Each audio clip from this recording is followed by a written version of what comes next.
tonight, after the holiday, I came up with a budget-friendly watercolor project for us to do together.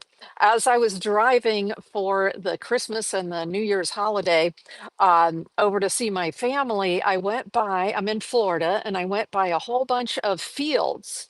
And in those fields, there were cows and there were big hay rolls, lots of agricultural land between me and where my family is.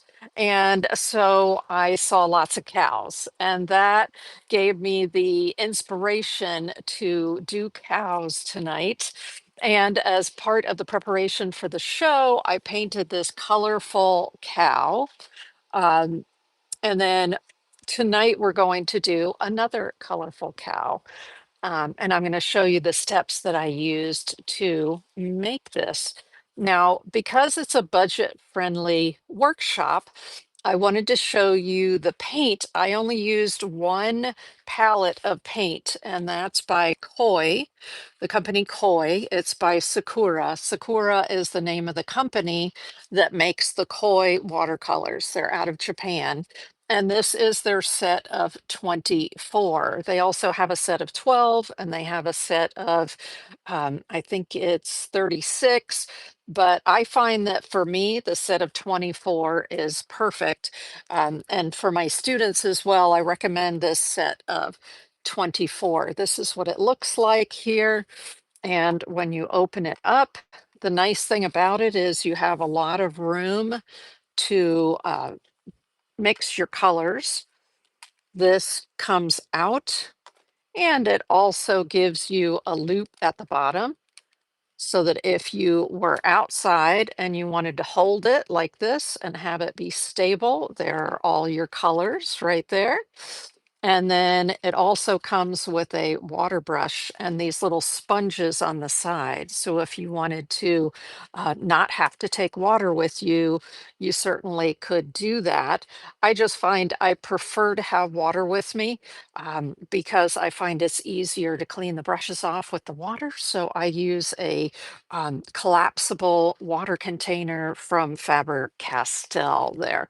But it does come with a water brush if you wanted to just take it out to like your local cafe or something and do some sketching, drawing. It's certainly a great set for that. Now, the interesting thing about this part of the palette is that it sticks right, there are holes in the edges here, and you can just stick it right onto there so that as you're painting, whether you're right-handed or left-handed, I would put it over here for left-handed, and I would put it over here for right-handed for me because I'm right-handed so that I could pick up the paint here and mix it over here. It's nice that you have the flexibility of moving your mixing palette around. Now you can see that this part I like to use as, hey there, uh, poker, poker, rip, poker rippers, it looks like. Welcome in, welcome in. Um, Over here, I've got an area for mixing, or what's nice is you can take a postcard. So for instance, this is a watercolor postcard by Jack Richardson, and it's a 4 by 6 size. So you can take a 4 by 6 size. See, it looks like a postcard on the back. But the nice thing is it's watercolor paper, and you can pop it right in here so that you would be able to use this for your artwork right here and not take up more space on your table potentially as you were going ahead and sketching or painting. So that's a really neat thing. You can see I've used my area here for color mixing because I like to have lots of room for color mixing, but that is an option that you can put a postcard sized piece of paper in there. That's why I love this set for my students. Again, if you weren't here earlier, it's the Koi Watercolors 24 color set. Now, what I'm doing now is talking you through doing a project this evening. Hey there. Yes, there's some folks over on YouTube saying, hope you're having a good day. Yes, yes, I've been painting today, so of course I'm having a great day. This is the project that I painted earlier. We're going to paint a little bit different project for this workshop, but I did want to show you we're doing cows. So, um, and I'm calling it a budget-friendly workshop because if you're using this koi watercolor set like this, as I said, you don't, oh, thank you. You don't have to have a separate brush, although I like to have separate brushes of different shapes and sizes because it does come with the water brush, which the water brush is a round and it looks like that. It's a nice water brush, so don't get me wrong. Like I said, if you were going out to a cafe, it's a great water brush to have with you. And also, if you want to share this with children, uh, younger people, maybe age, I would say 7, 8, and older, then you could also use the water brush and it's a little cleaner, right? um, but there's a brush set that I picked up over the holidays that I wanted to recommend to y'all. What I like about it is there's so many different size brushes in the set. It's a set of 10, but it's a very economical price. So I'm going to show you the brushes here. I have a whole handful of them right here. So it's a set of 10 brushes. And what I like about it is there are some bigger brushes like this one and this one, but then there's a huge selection of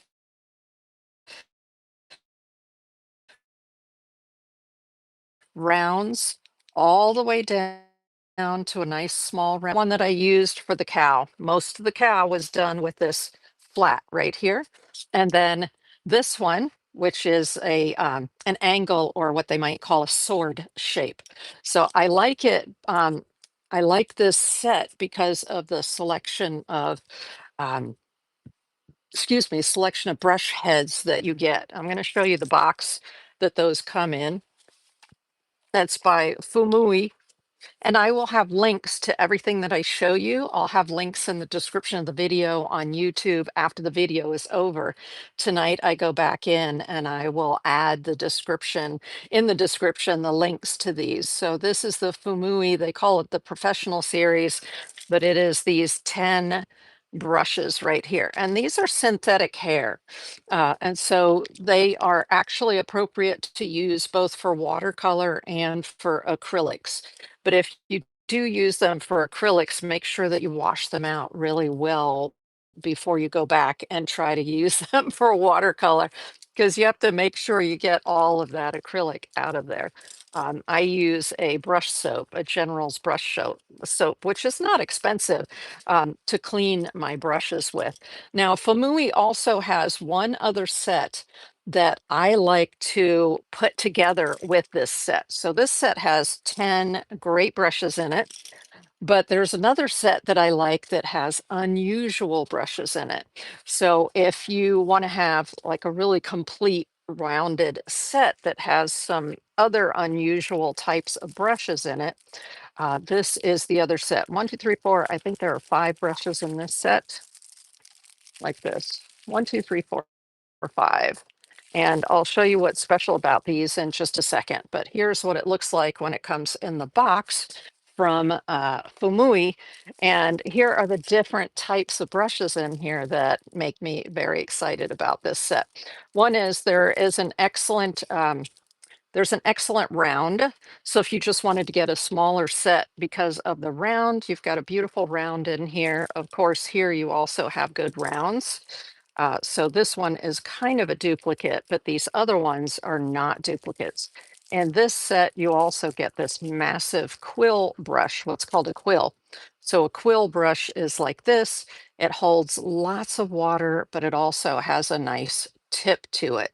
So this can be, oftentimes when you're reading books about watercolor, this is the kind of brush that they're showing you how to use. And that's why I love this set because it has the quill in it. But the other thing it has in it that's a little different, a little unusual, is this shape of brush, which y'all might have seen recently if you've been out there looking at brushes, and it has a what's called a reservoir that holds lots of water down here, and then a small point. So you can use this to get all kinds of unique shapes when you're painting. And that way, if you want to try this shape before buying a whole set, hey, thanks for the hearts over on YouTube. I appreciate it. If you want to, yeah, right. Found things are very interesting shape, but I love this brush. But I got it as part of this set of 5 that had the different shapes so I could try them. And so I am loving this brush for the fact that you can take a line because of that tip right there, and because there's a reservoir that holds a lot of paint and water, you can just go and go and go. It's awesome. Or you can just sort of skip it around and do it like this, and it'll give you this very unusual sort of shape with little tips. It's like so much fun to play with. Another one that's in this particular set is you see this short right here. So sometimes you need a short flat brush like that to get in and make little marks like this. And so that does not come in this set of 10 that I was saying is a good all around set to start with. So if you do want to try something like that, this is, let's say you're doing bricks, you're doing like a wall or a ground and you want to do bricks, something like this can be a great brush for that because you're just getting little areas like that with your brush. So definitely a good adjunct brush to the other ones in that other set. And then one of my favorites, because I have a whole bin, I have a whole big container of Chinese brushes, and I often teach about using Chinese brushes. And if you want to do brush words, you know, like brush calligraphy, um, happy holidays, like I was doing recently. Oh my gosh, look at this brush right here. So this is an Asian style brush that comes in this set, and it has a beautiful tip to it. And because it looks like it's probably goat hair, it'll hold lots of water down in here. And you can just, oh my gosh, these are fantastic brushes for that kind of thing. And that comes in this little, I'm going to call it kind of a sampler set right here um, of the Famui. But don't worry, I will have it on YouTube. I will have it a link to it in the description of the video by tomorrow. When I finish the workshop, I will make sure that I put these links into the description of the video. So those 2 sets for me, if you get those 2 sets, you've got all kinds of great brushes to use for watercolor. Now, as far as paper goes, if you've watched me before, you know that I love the Canson XL watercolor paper. It's 140-pound cold press paper. Fantastic. So this is a one. Now this is a paper that is not 100% cotton. This is a paper that is, what's it called? Cellulose. And so here, this paper I found that has, it's 100% cotton. And I love that because the 100% cotton paper, um, well, it's just archival and it lets you, the way that it takes the paper or the paint in. And I like that it has kind of a decal edge, a little bit of a rough edge all the way around it. I'll be sure to link this in the description of the video, but this is what it looks like. This is what I did this one on. You can kind of see here what it looks like. What I find with this 100% cotton paper is that the paint wants to like really grab on to the paper um, more so than with the Canson paper. Another thing that I used, of course, is a pencil and an eraser because this is what I needed to do to sketch out, in this case, to sketch out my cow.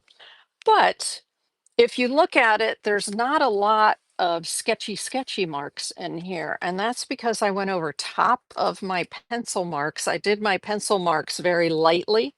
And then I went over top of it with colored pencil. So that's one of my tricks is the colored pencil. These are water soluble colored pencils. So they're like watercolor pencils, right? And so I use the watercolor pencils in order to outline everything. So if you actually look up here, there's an outline here, but it's a pink outline or a blue outline or an orange outline. And so it makes it blend in more with the artwork.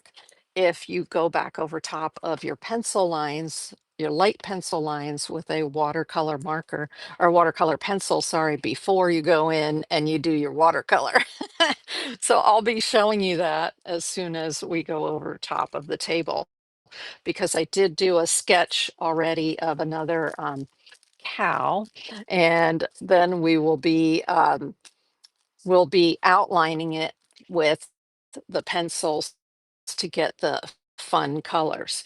These are some images I pulled off of Pixabay. Here are some other ones right here of cows. I just said cow. Um, yeah, just cow. Like, show me what you have for cows. And then I looked through it and I picked out cow images that I like. These two are both licking their nose. You see that right there? Which I thought was really funny. Um, and so I just asked for cow images. And now I can't republish these on my website because they're not my images. I can put links to them or I can put link to the page on Pixabay, and that is allowed. So I just wanted to let you know that it is important when you're pulling imagery um, for using with your artwork. If you're writing and you want to publish it, you do need to get permission from the author, or the person or the photographer. Okay. Um, Now, after I pulled a bunch of these, which were actual cows off of Pixabay, I then and went on to Canva. That's a program, canva.com. And on Canva, they have a couple of different AI programs. And I know for some people, it's like, "Ugh, get that word out of your mouth." But I use AI images for inspiration. And what I did was I said, I want a colorful cow head, right? So I went out and I said what it was that I wanted. Um, and so these are some of the images that I got for colorful cow head. Now these have a watercolor look. I might have said colorful watercolor cow head or something like that. Part of it is learning or perfecting your prompt, right? When you're looking on AI. And then this was uh, a couple of other colorful cow heads. And then this one is the one that I used as inspiration to do mine here, right? I took that angle of the cow's head. Now, something that I noticed, and I want you to notice too, if you're ever working with AI,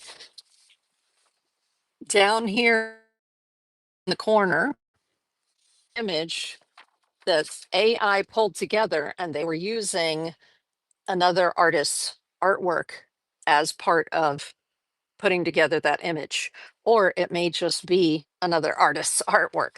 So be very careful when you're pulling things off of even AI, because I noticed after the fact, oh my goodness, I've got somebody's, even if it's not the correct signature, it's this is obviously based on somebody else's artwork.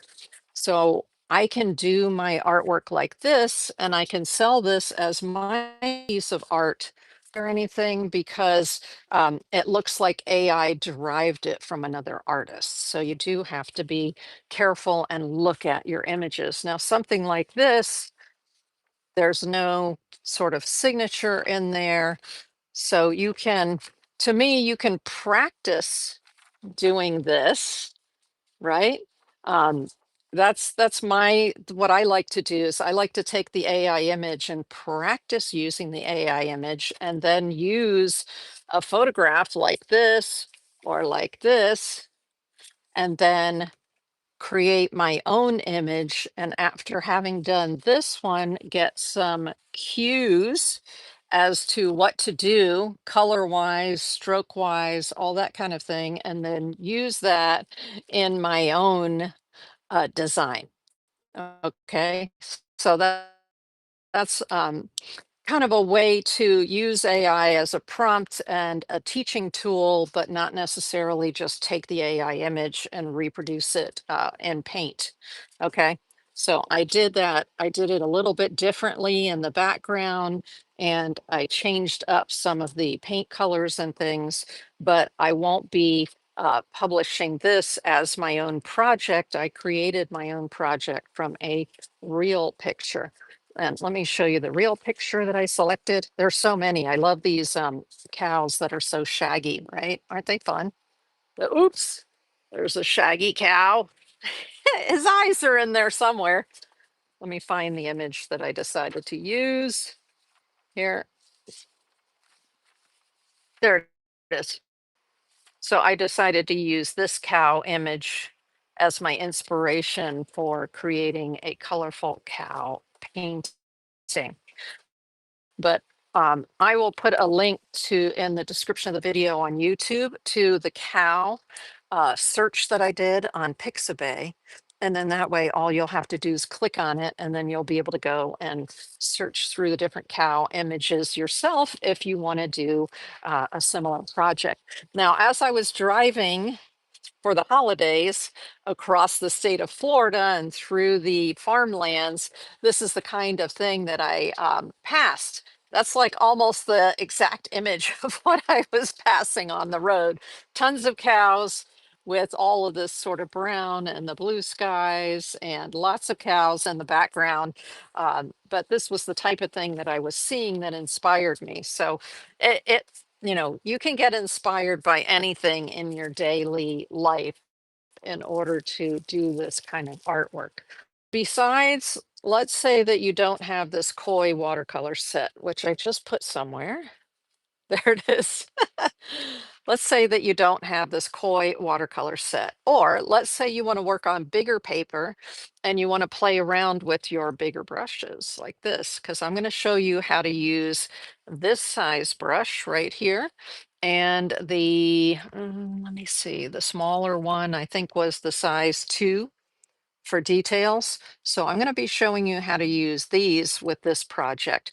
But let's say you want to go to a little bit bigger paper and really get your whole body into it. And so you want to use bigger brushes. Well, these little tiny pans of paint are not going to work for that. But I'll show you a very economical paint that will work with the bigger brushes. And it is your um, Gansai style, which is a Japanese style. Oops, look, this one's wet and it just stuck to my finger. Ah, here's what they look like. And they have these big, wide pans. This is called a pan right here. And so you've got beautiful colors in here. Let me show you this one. So this is the Artistro set right here. And that's what all those colors are right there. This will accommodate a much larger brush to get in there, but it's also very economical paint. Now, I suggest 2 different sets of 12, which will give you a full 24, right? So the first one is this Artistro set for the colors that they have. Let me set this. I'm going to have to clean my finger off because otherwise I'm going to end up getting paint everywhere, which is typical. So this was one set of 12, the Artistro. And then I suggest together with that, that you use the Yasutomo. So let me show you the Yasutomo, what the cover of it looks like. Hold on, I don't want them all to fall out. So here's what the Yasutomo looks like right here. And they call it their Sumie ink or their Sumie watercolor set. These are the colors that are in it right here. And same thing, they have the big pans. The nice thing with the big pans is that they come right out like this. And so if you wanted to, you can just lay out the ones that you want to use in front of you. This is what those colors look like. So the colors are similar to the Artistro, but different. And for instance, here you've got this color right here, which is like a red iron oxide, and you don't have that in the Artistro. So I like these two together to give you a nice grouping of 24. And that's if you want to use bigger brushes. These are super inexpensive right now. I think this Artistro set, the last I saw it, this set of 12 was like 10 bucks. So um, what I'm showing you are very reasonably priced, fun paints to work with, as well as the brushes are very economical as well. And that was my concept for tonight is I wanted to show you how you could save money, paint with watercolor on a budget, right? All right, let me put these two away. Here's what the Artistro looks like. There was what the Yasutomo looks like. I'm just going to set those aside. But I have to get this off my hand before I end up getting it everywhere, right? You are going to need paper towels for sure for what we're doing. So let me grab a couple of them. I have a whole roll here. And oh, you love the Yasutomo, Flower Gazer was saying. Yes, the Yasutomo. And you know what? The Artistro are the same type of paint. They're both Gansai paint, which is a kind of Japanese paint that has a little more uh, like the glue binder in it is rather thick, and also they are a little more toward the semi-opaque side than your regular watercolors. And so when you want to do bold artwork, they're really great brushes for that. Okay, you think I just about have it off?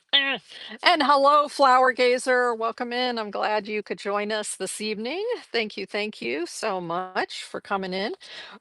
Okay, so if you weren't here earlier, this is the cow picture that I chose to do for tonight. This example cow was from an AI picture that I generated. You see how this one has like all kinds of really cool stuff going on in there. And then this one is the one that I chose to play with watercolor. Oh, thank you, Flower Gazer. Flower Gazer loves the watercolor classes, she said. So I'm going to use these as my color inspiration for what we're going to do for this class. But the actual image itself, I'm using this cow right here. I like the attitude that the cow has. And you know what I noticed? Some of the cow pictures, like this one, the cow doesn't have any horns. And I thought, oh, some cows must have horns and some don't. No, when I looked more closely, I noticed they cut the horns off here and here. I'm like, ooh, okay, then. I guess that's kind of like having the claws removed from your cat, right? I mean, it's like so they don't hurt each other or they don't hurt you, whatever. But this one still has the horns on it. So I took that picture and I sketched it right here. So I did a pencil sketch of that. I have to, if I can, give you all an outline of what it looks like. Let me try it this way. There we go. There, hello, cow. There. Then I'll be able to create an outline for y'all, right? And put that on in the article. If you're not already signed up for my newsletter, if you're signed up for my newsletter after my workshops, and when I put all the details into the YouTube video, I send you an email and let you know the article is up. And so if I do something like I have an outliner for you or a reference photo for you, I put that in the article if you want to go back and try it. So if you're not already following me or signed up for my newsletter, if you just go to my website, which is deetzart.com, then you can sign up for my newsletter there. And that way you'll get that article. Now, because it was after the holiday, I sent the notice an hour before class today, but most of the time I try to send the information earlier if I can. Okay, we're going to go over top of the table now and get started with the painting part of the show because I'm going to show you what I do with this outline and how we're going to paint it. So Tonight for water-soluble pencils, I'm using the Staedtler ErgoSoft. These are really cool, especially, I mean, for you on your table as well as your kids. These are triangular shaped pencils, so they will not roll off your table, which is really cool for you and for your kids. And so I have, and also they show you on the back end what the color is. That's really cool too. So I'm going to put a bunch of them next to me here. And we have some water. Let's see here. There. And then I'm going to move this up so you can see the cow right there. Now, what I did was I sketched the cow from this image right here. What I liked about it is it had the big nose right there in the center, kind of. Now I'm noticing that mine's off just a little bit, that I didn't put it right in the center, but that's okay. I don't mind if my artwork like goes off the side of the page or anything like that. I'm okay with that. Actually, I'm looking now and I'm going, oh my gosh, this ear needs to be a little bit bigger. So it's a beautiful thing. This is my favorite eraser. It's the Staedtler Mars plastic eraser. And I'm just going to make this one just a little bit longer. There we go. I just wanted it to stick out a little bit farther this way because the cow's head is turned just slightly to where this eye is back a little bit more than this one. And so I just wanted to make this ear slightly larger than this ear, right? And I love this Canson XL paper because it's so easy to draw on and then erase.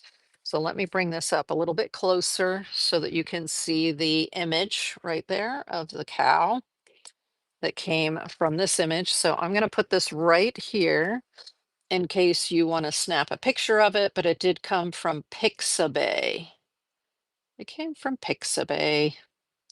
There you go. That way, if you wanted to snap a picture of it and use it as a reference, I went ahead and drew it out. Now, what I'm going to do before I start painting is I'm going to have some fun with my watercolor pencils. And I'm going to do some drawing on here because I want this cow to be colorful. Ooh, like my other one is. You see how this one's all colorful? It's not your typical cow color, right? So to kind of inform what I'm doing in the different parts of the artwork, I'm going to use colored pencils. So here is a red one. Let's put a red one around here. And what this will do is when I go ahead and I start painting with watercolor, instead of people seeing pencil lines, they're going to be seeing the colors from the watercolor pencils. So let's do this right here. And then we'll use another one right here. And maybe we'll use an orange one. So just get sort of creative using your watercolor pencils here to do your outline. So you're making a heavier outline, but you're doing it with these really fun pencils. Here is a brown one right here. So this is kind of a dark brown. Then what'll happen is when I start painting, this will just melt in and sort of go together with the watercolors. And I just like the way that looks better than just having these graphite marks. So if you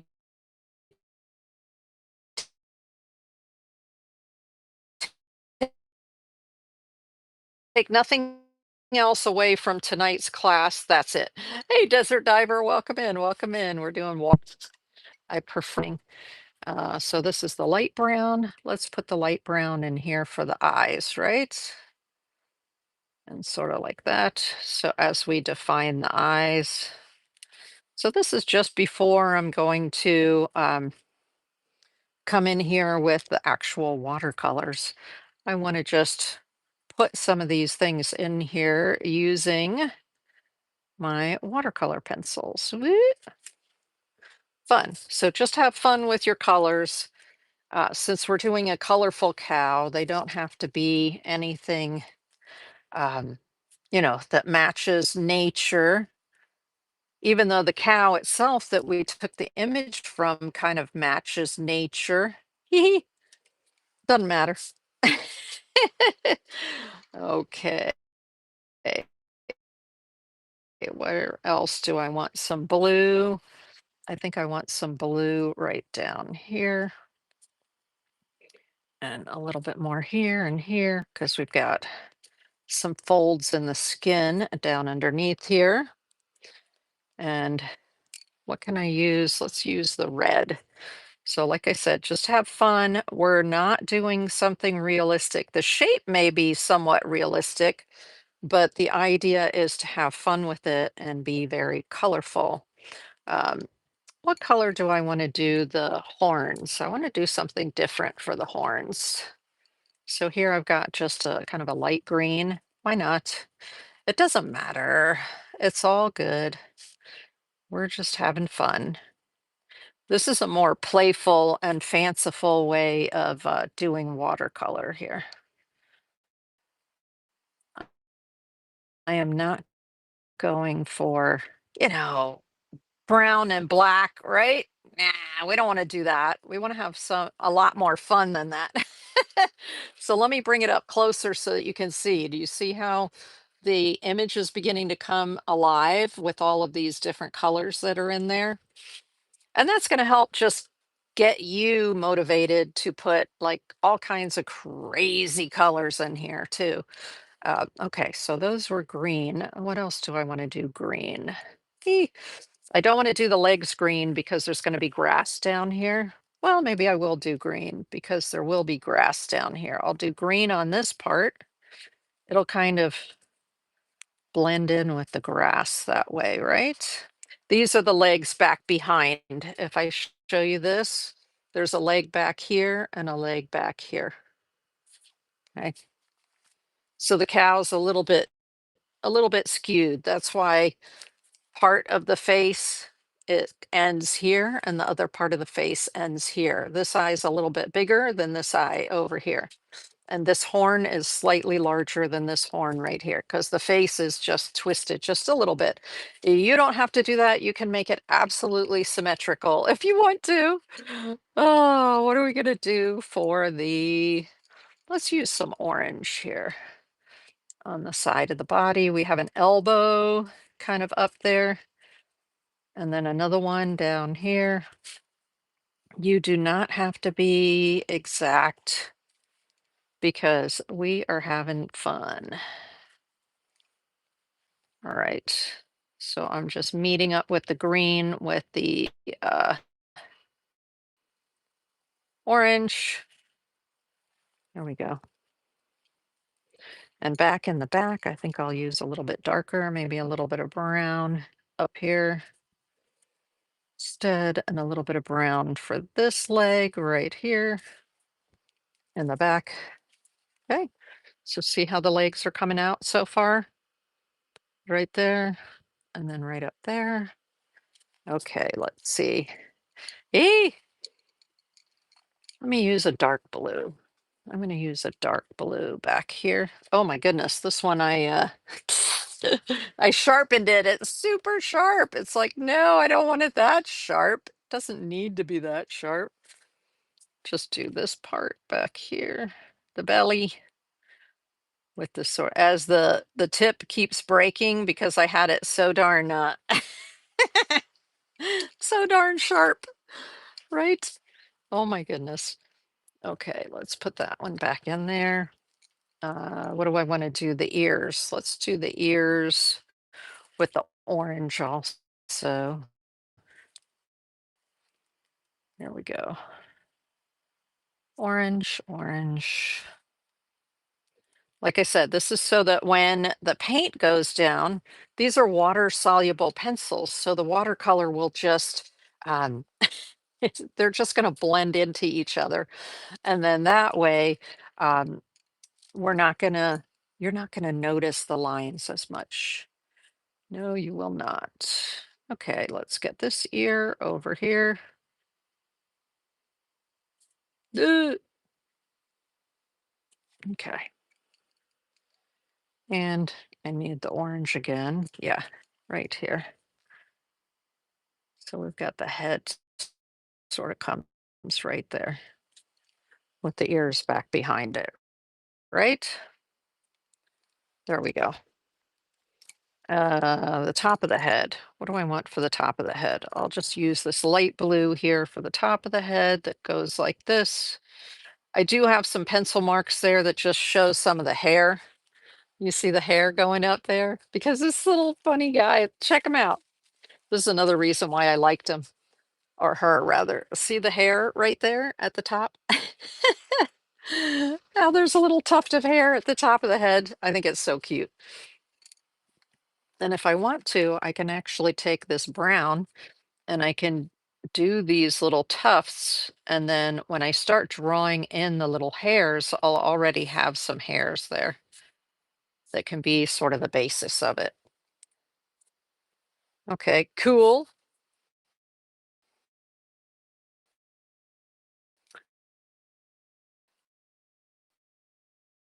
Let's go over top head structure right here. And then right in here, let's go with the pink. Let's go with the pink. It almost has a line. And then this part of the nose right in the center, right here, this part of the head is a little higher than the rest of it here. Welcome in over on Whatnot. I'm doing a watercolor art lesson right now, and then I'll have a sale of my items, my art items later. But I'm showing you how to do a watercolor this evening, a colorful cow watercolor um, on a budget. So what I just did with the watercolor pencils is absolutely optional, right? You don't need to do that. You can just go ahead and use your outline that you did in pencil. I just find if I'm trying to do a colorful watercolor, that it helps to have some colored lines in there already if I'm trying to do something colorful.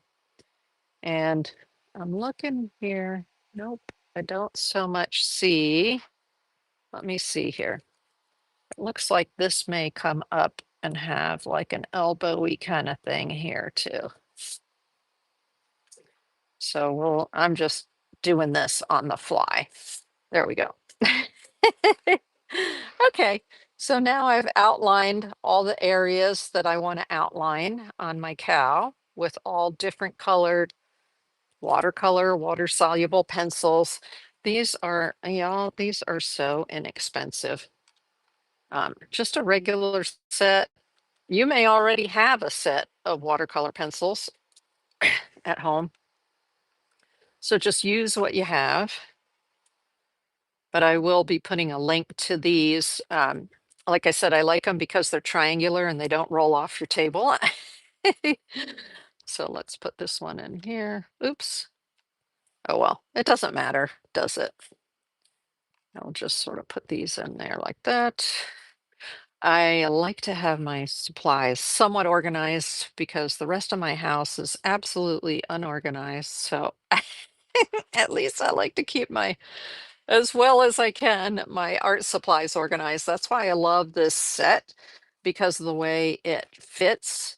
It's German made. Statler is a German company. It's the same company that I use the eraser from. And they just, this opens and it turns into a stand like this. So it'll sit on your table like that. And I love that because then you can see all of your pencils. Super nice.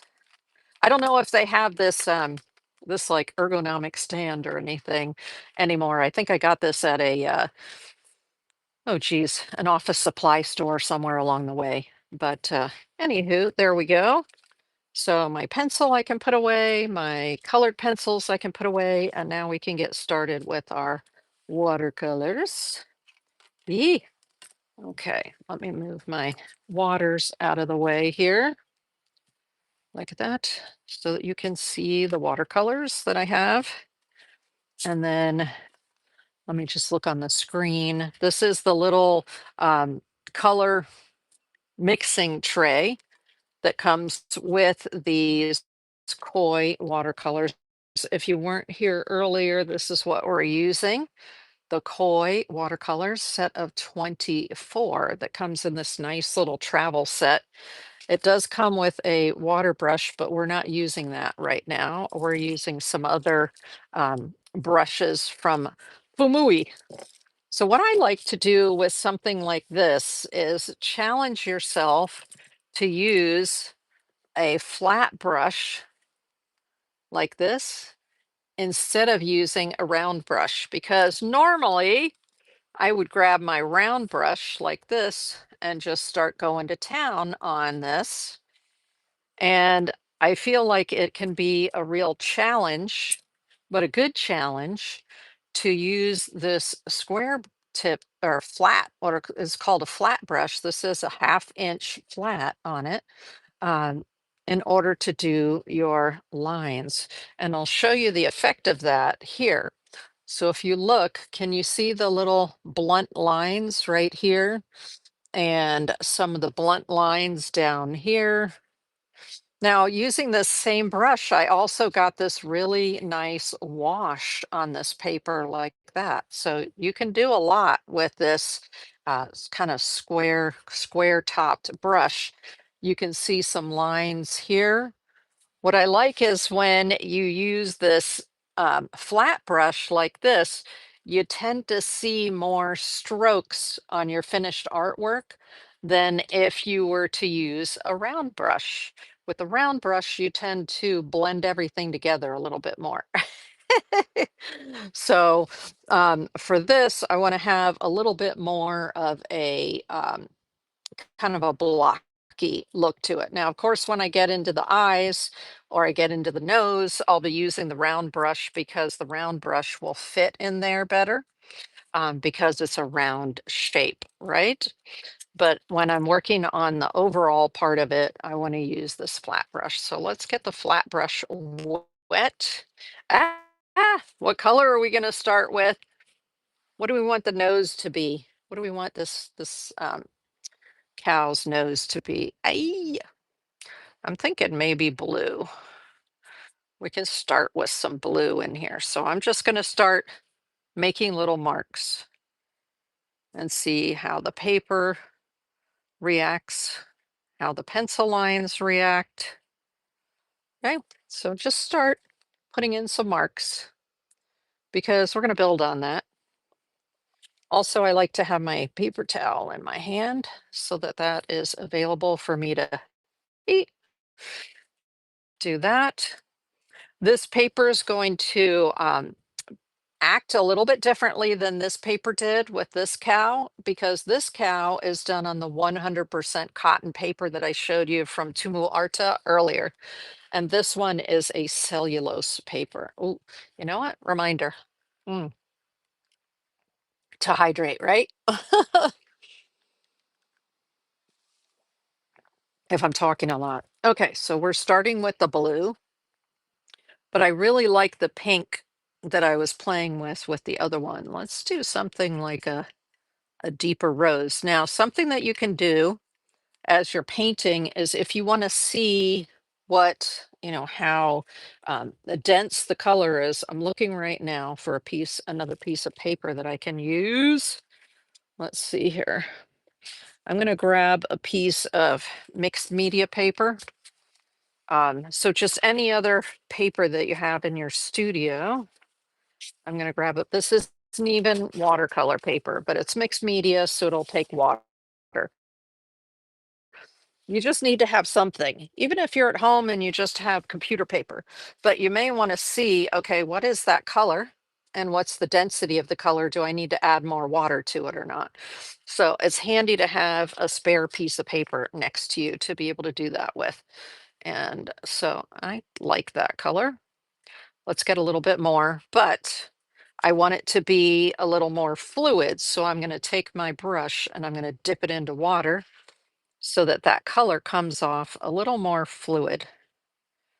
And when I put it right over top of the blue, it turns purple because blue and this kind of red makes purple. So I'm going to assume that the top of the of this cow's nose is going to be a little bit lighter. That's why I added more water. Okay. And if you get too much paint there, just use your paper towel and wipe some of it off.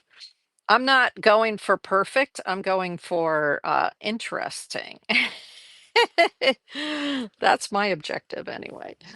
Oh, and so I'm adding a little bit more water and just sort of getting the colors more blended together.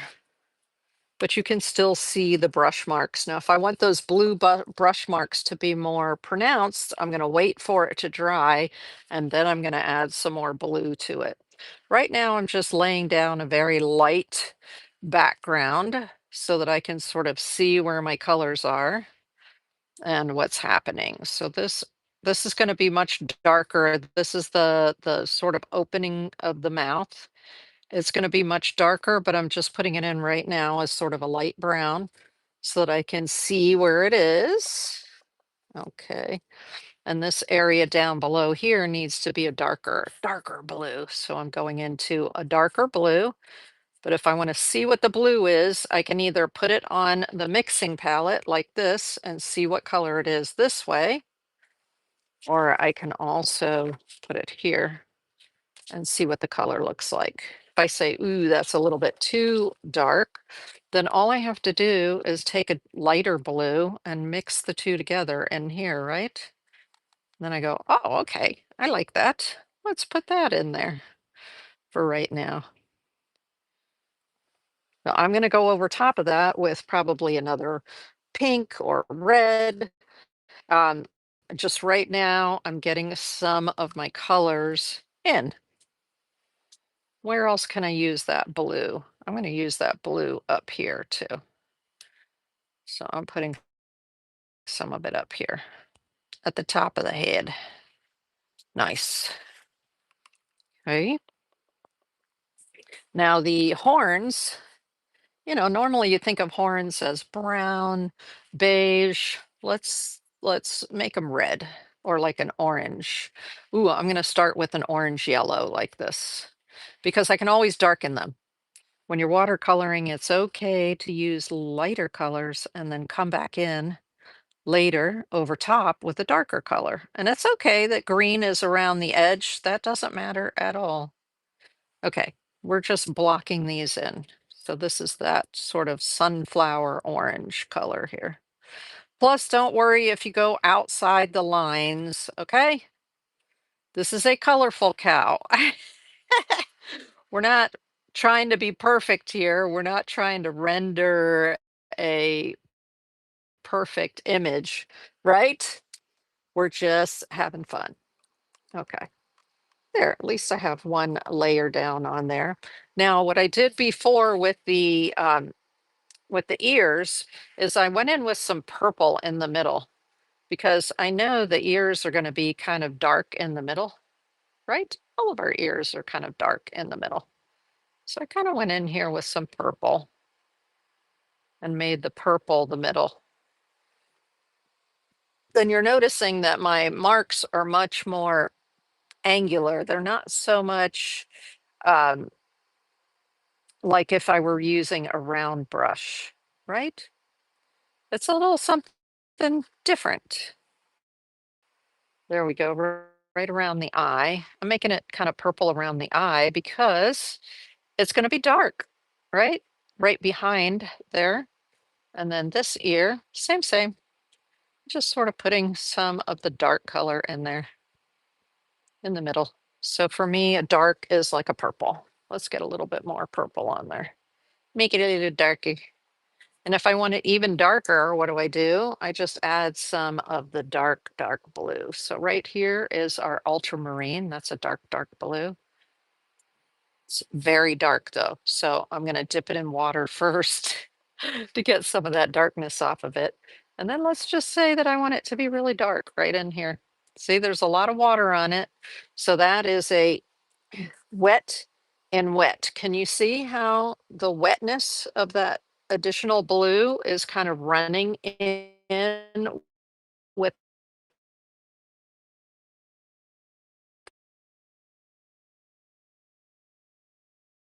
the purple? That's because already, so the below that. I like that effect. Okay, this cow's face.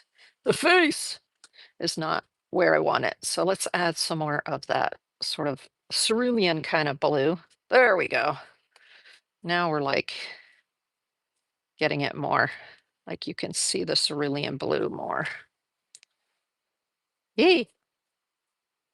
I like to see all of the strokes underneath it. And then, now it just came out here. Come on now. And I want to put some of this darker red again down underneath here because that other blue is sort of drying. Wherever they overlap, I'm getting a kind of a purple color. There we go. It looks kind of weird because we don't have the mouth the darkest it's going to be, and we don't have these in yet, the nostrils. So you just have to work it, work it, work it. Let's see, we've got the blue up here. What color is this? I think it's a kind of, is it a blue or is it a green? Oh, it's a nice looking blue. I like that. I likey. I think it's kind of like a light Prussian blue. Let's try that one. And in areas where we know it's going to be kind of dark, we'll put some blue in the areas where we know it's going to need to be dark, right? Like underneath the eyes here, it's going to be a little bit dark.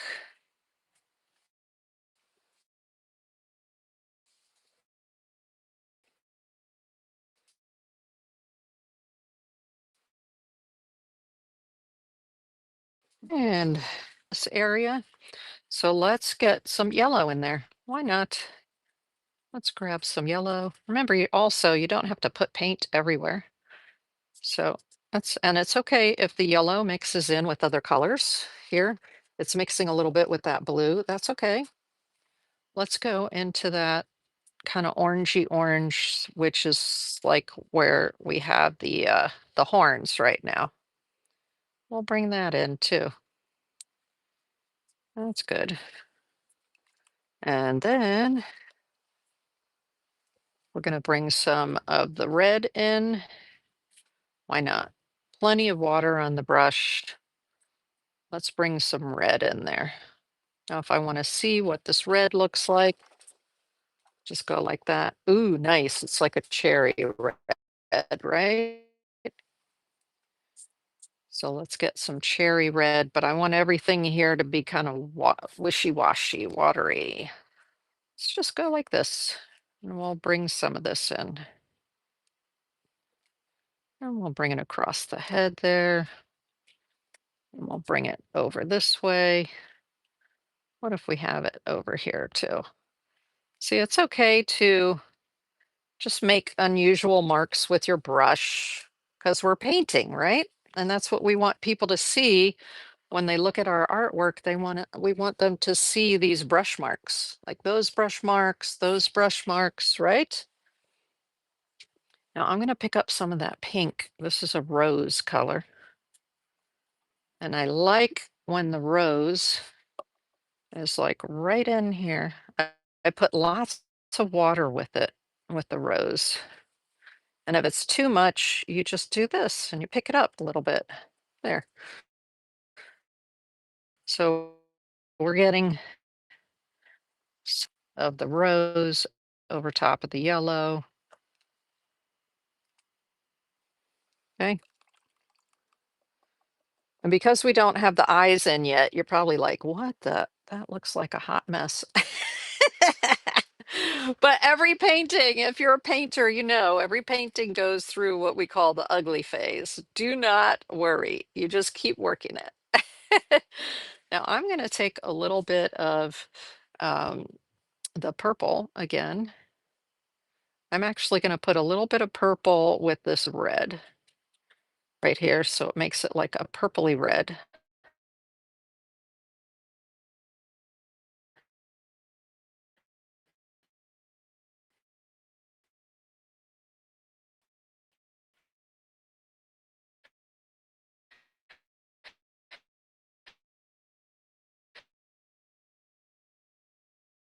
Because what I sort of down thing with this brush is you can use that corner of the brush.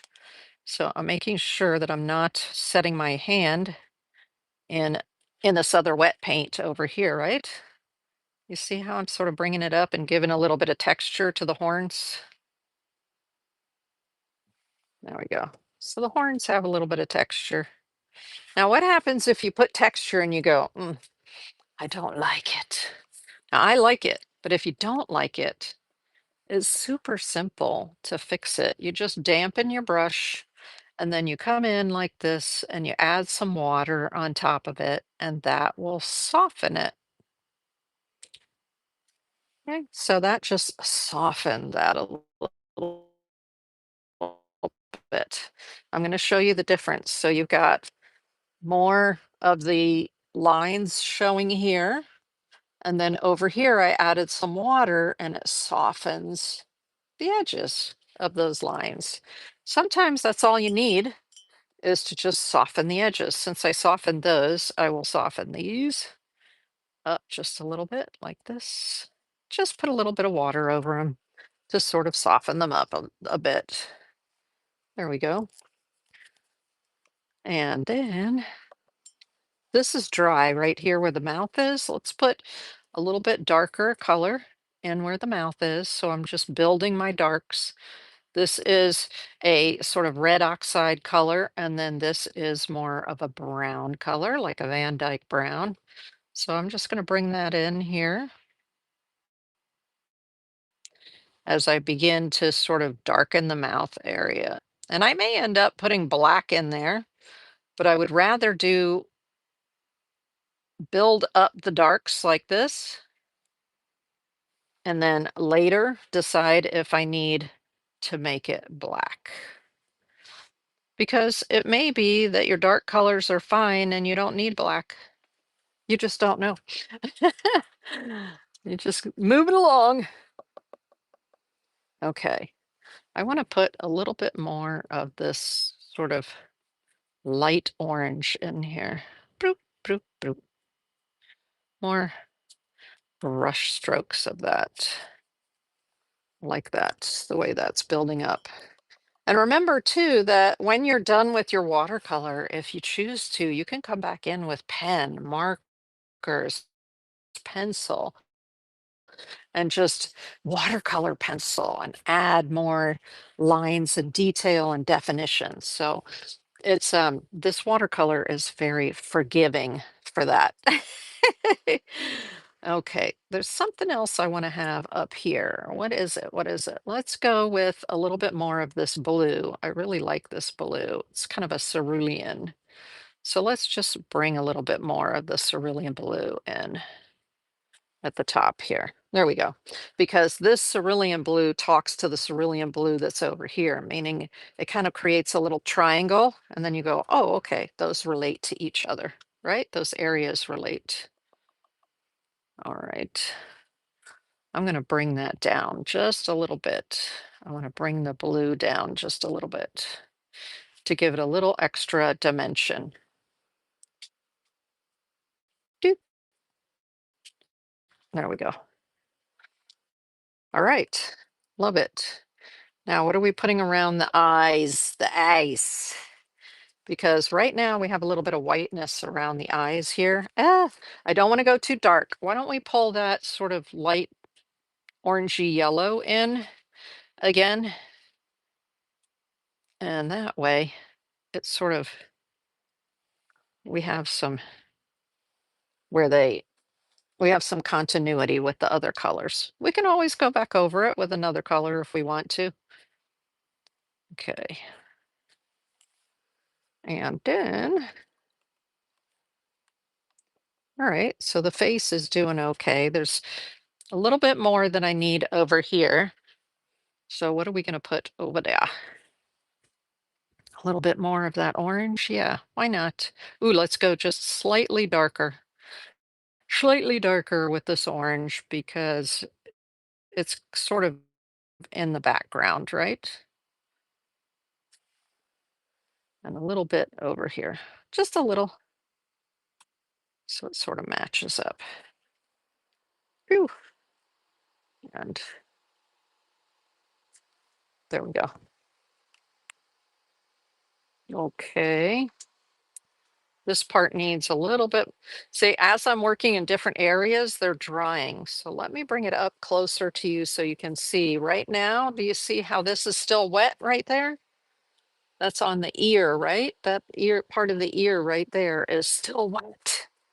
So I don't want to go back in there with too much unless I want a very wishy-washy look and a running of the colors.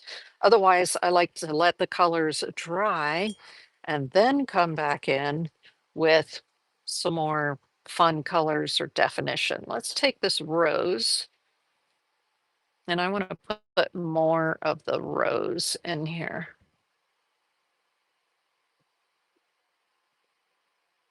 And I'm doing the nice thing about this flat brush I showed you before is the way you can turn it on its side and then you get some other lines going with it that way. Okay. So I'm feeling better about that right now, but oh, you sort of now let's say that I was like, oh my gosh, that's way too dark. I don't like how dark that is. Then what do I do? I can lighten it and then go back in after it's dry with dark colors again. So let me show you that. I mean, I'm okay with where it's going, but I'm going to show you. This just has water in it, and I'm flooding this area with water right here, like that. And then I'm going to take my paper towel. Make sure there's not a whole bunch of other colors there, otherwise you'll deposit other colors. And I just left it for a moment, right? And now see how much color I picked up? Just again, nice and white right there. And you can pick up some of the color. So if I feel that it got too dark, I can pick up some of the color like that just by putting some water on it and leaving it for a moment, letting it soak in, and then lifting more of the color off. Then that way, when that dries, I can come back in and be a little more defined with my colors instead of my colors being more of a mishmash. All right, more paper towel. Let's get a fresh paper towel here. Okay. I like the direction you're going. Now, this is where I would use a round brush, and I'm going to use the size. Is this the size 2? Yes, I'm going to use a size 2 because I want to put in the nostrils and the eyes. I want to get those started. And what we've got here is this should be, it's either a gray or a sepia. I'm not sure. Let's see. What does it say on the box? It tells us on the box what the colors are. Oh, this is a Payne's gray, and this is a black. All right, and a burnt umber. Okay, so that's a Payne's gray. Let's see what it looks like here. See how it looks like a dark gray? So I like to start with the dark gray. I can always go darker, or let's do this. Let's start with the umber, the dark brown, and then build upon the dark brown. So I'm going to just put a dark brown in there so that the cow's eyes look like they're brown. If it's too much, if I want to keep it nice and light, what do? I just take my paper towel and I lift up some of the color, right? Like that. And now I've got a lighter brown in there. See that? So your paper towel is definitely your friend when it comes to this. So what I'm doing, so I'm giving the cow brown eyes, and then I'm going to go back in and add the black after it's dry, right? So let's do that. And then for the nostrils, let's go ahead and put the Payne's gray in there. So the Payne's gray is a dark, dark, dark blue that is almost black. Okay. And I don't have to be perfect because I've got lines there. I can leave a little bit of white space. It's okay. That shows it's a painting, right? This is not paint by numbers. You don't have to fill everything in. Okay, cool. So that just gets those areas started. All right. You're going to deepen them and deepen them and deepen them with more layers later. Now, as it's drying, and that's what happens as it dries, the colors lighten. And so in here in the head area where I was very happy with the blue that was there, the blue is beginning to look more diffused. It's not as blue as it was. So I'm going to go in with a little bit darker blue. So what I was using was this one over here. Let's see what color blue this one is right here. Cerulean blue hue. And this one over here is cobalt blue hue. So let's go into the cobalt blue, which is slightly darker. Let me show you. So cerulean blue, and this is the cobalt blue. So the cobalt blue is going to dry just a little bit darker. And now I'm going to bring the cobalt blue in here because when it dries, I want it to dry just a little bit darker. Now, a little bit of it came down further than I wanted. So what am I going to do? I'm just going to pick some of it up, and that's fine. It's all good. We're painting. This is putting hand to paper, right? It's okay if there are overlapping and various brush strokes. It's fine. It's fine. It's all good. Now these little lines up here, we will get to later. Because first we have to put the like the sky in, and then we'll go back in and mess with those. Okay, so we're getting there on the face of this cutie patootie. Let's do the ears. Now, because I just have a small area here and here on each of the ears, I may go back to that round brush again. But this size 2 is a little small. It's a little small for some of these details. So I'm going to go just a little bit bigger in this set too. This is the size 4. Let's find the 6. I probably want the 6. There's the 8. There's the 4. Come on, 6. I'm finding all the big, big, big ones. Okay, I don't know where the 6 is right now, but we will grab this. We'll grab the 4. How about it? Okay, now what I did in this one, you can see here, I kind of put orange up here around the ears. I mean, I can do that, or I can do a different color, but because it's purple on the inside, I do want to do a light color. Why don't I do some light green? Why not?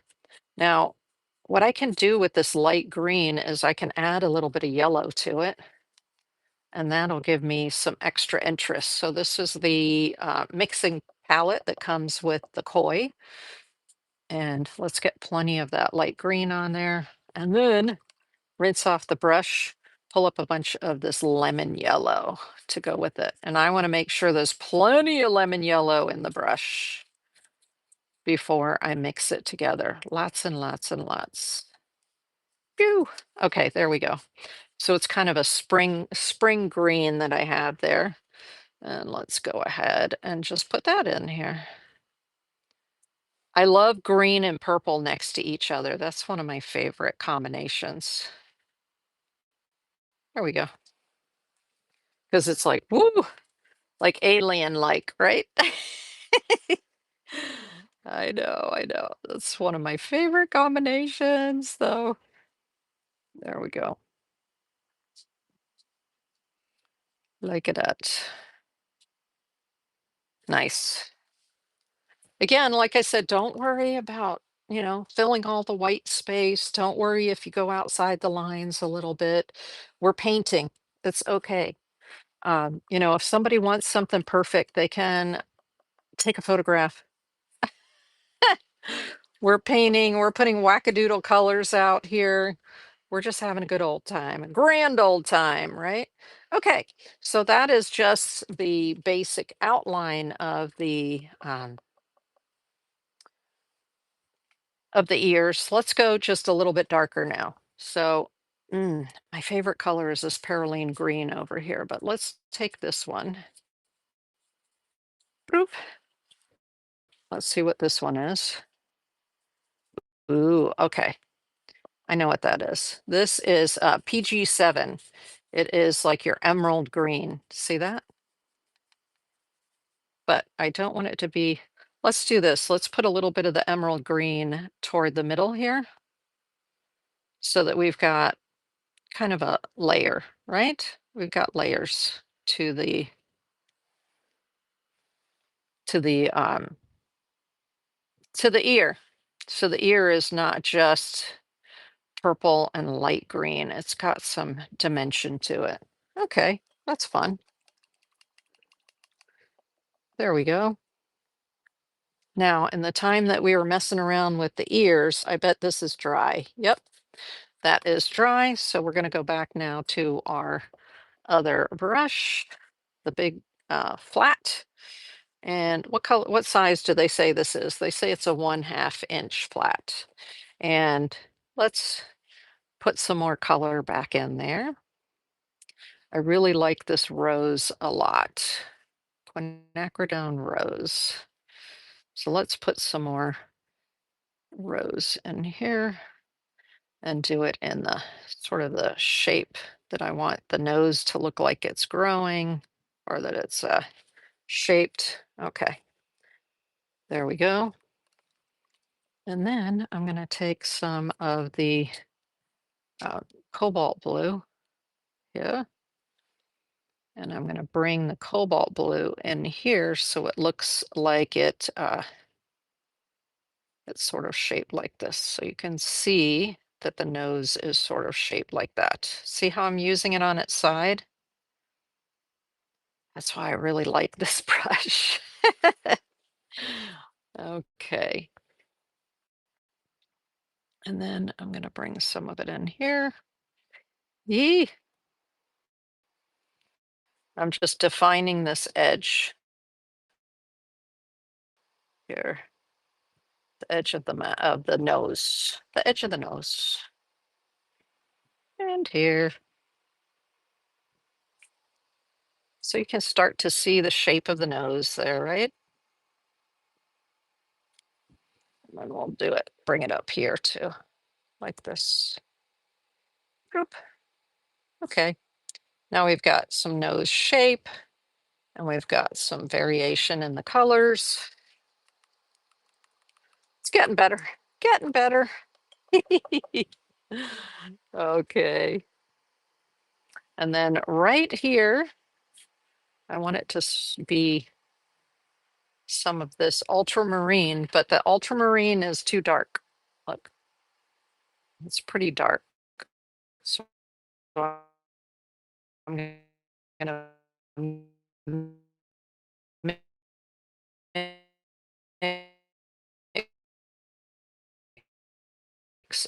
some of this just sort of deepen that area along the edge right there.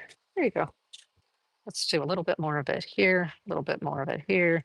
It'll just sort of turn everything purple that way. If I put this ultramarine over top of that. There, we're starting to get a little more of a 3D look to the nose now. Yay! Okay, let's see. Now I'm looking at the horns and I'm like, you know what?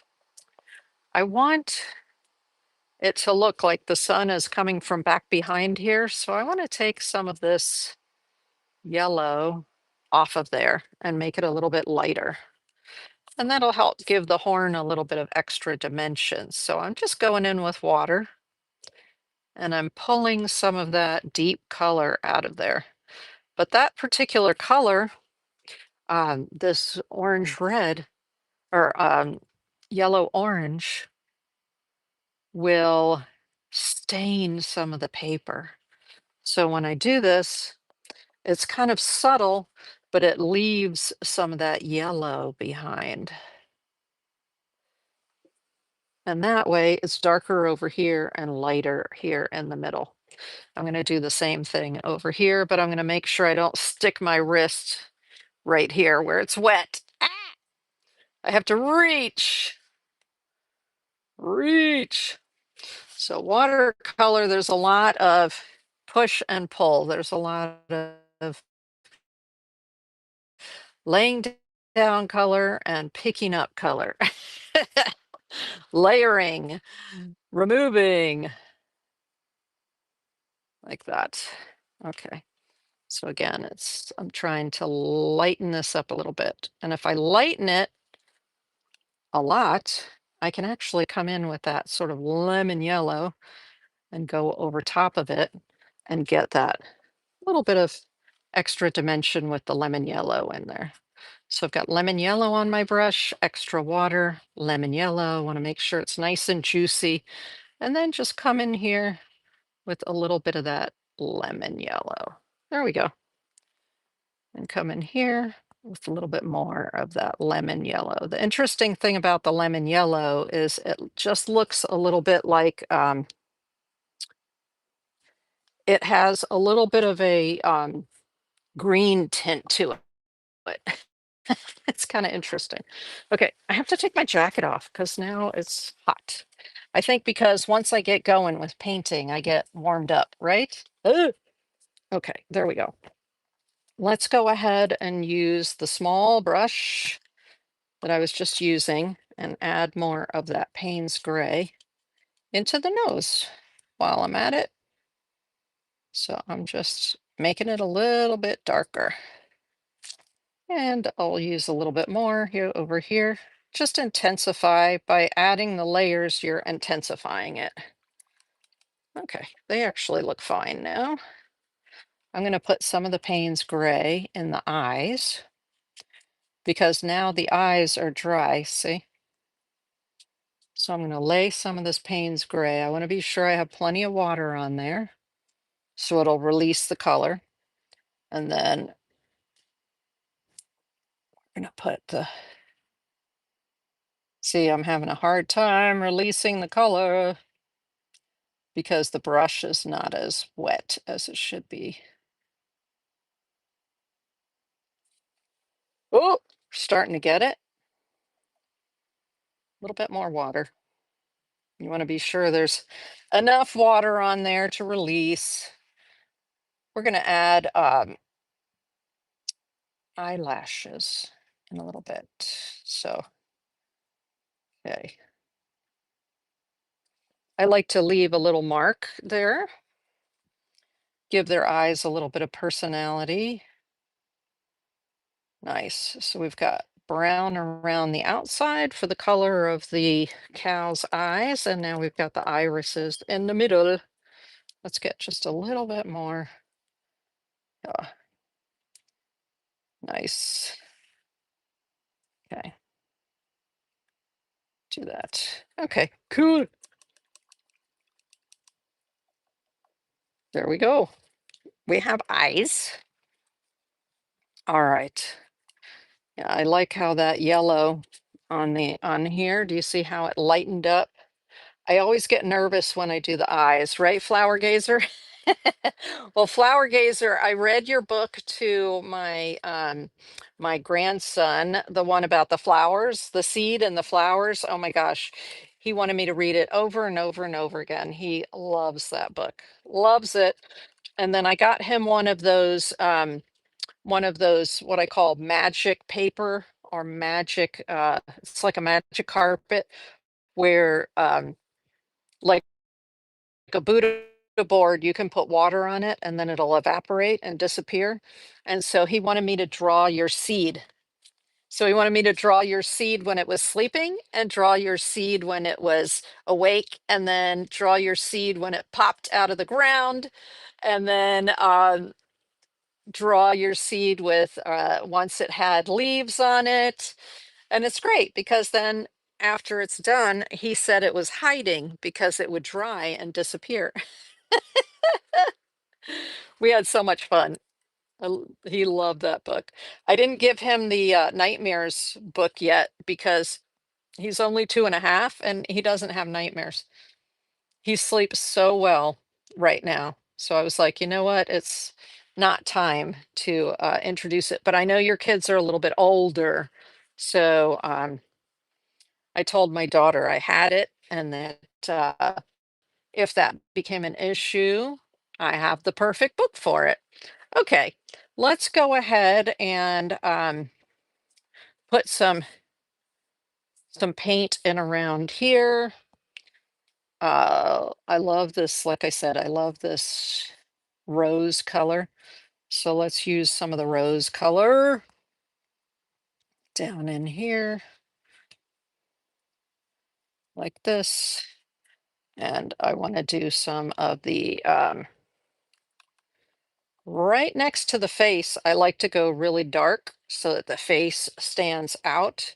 You either go really dark or really light, but for the most part, I like to go dark. So let's grab some of this dark blue. So we're going to do the purples and we're going to do the dark blue.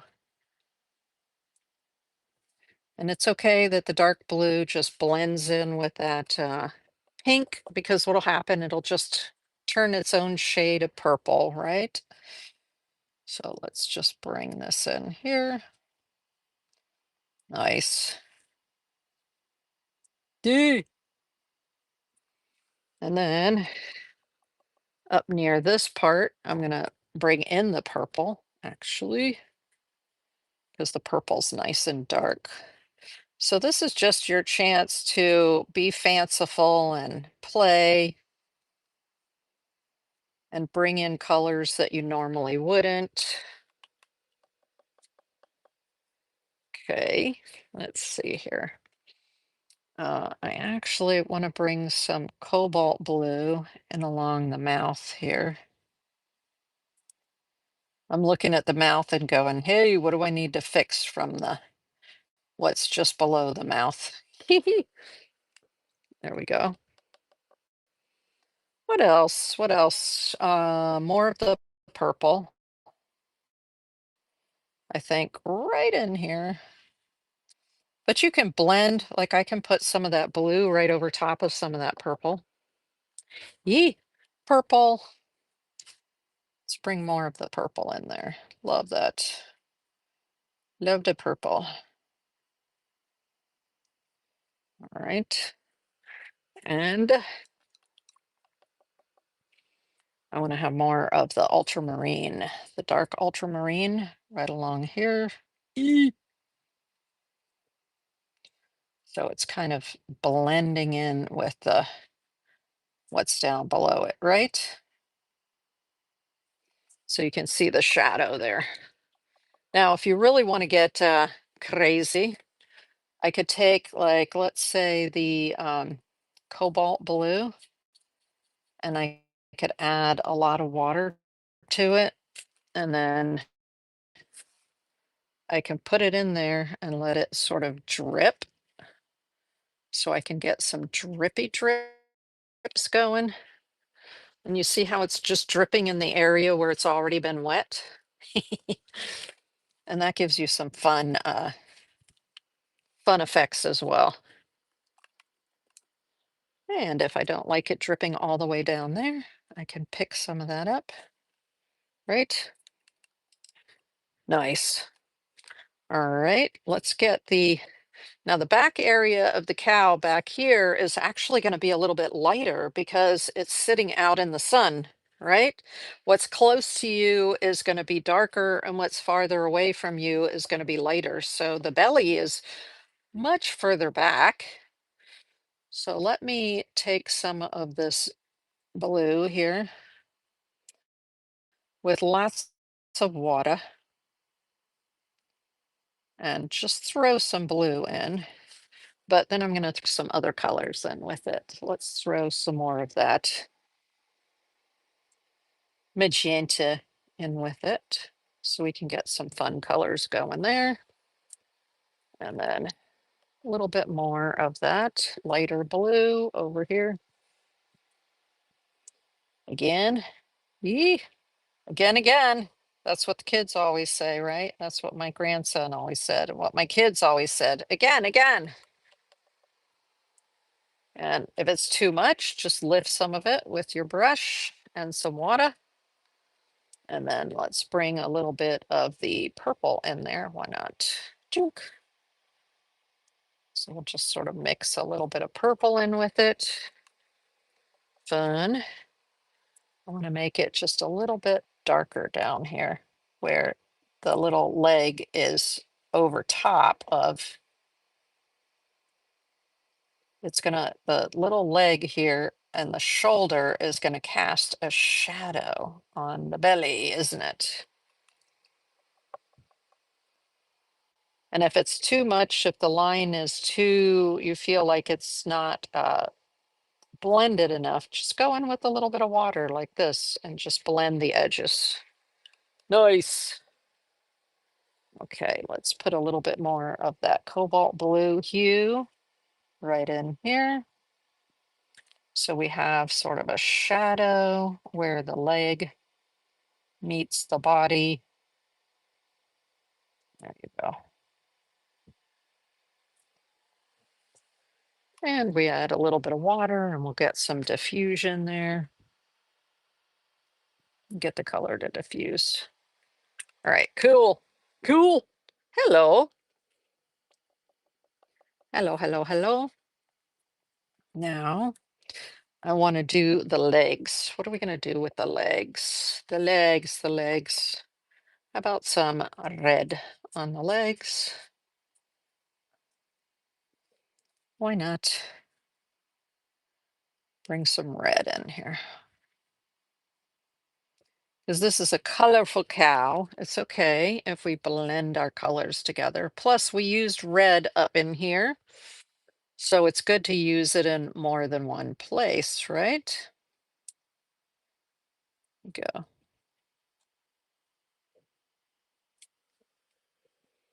So we've got red there. I'm gonna just bring some red in here.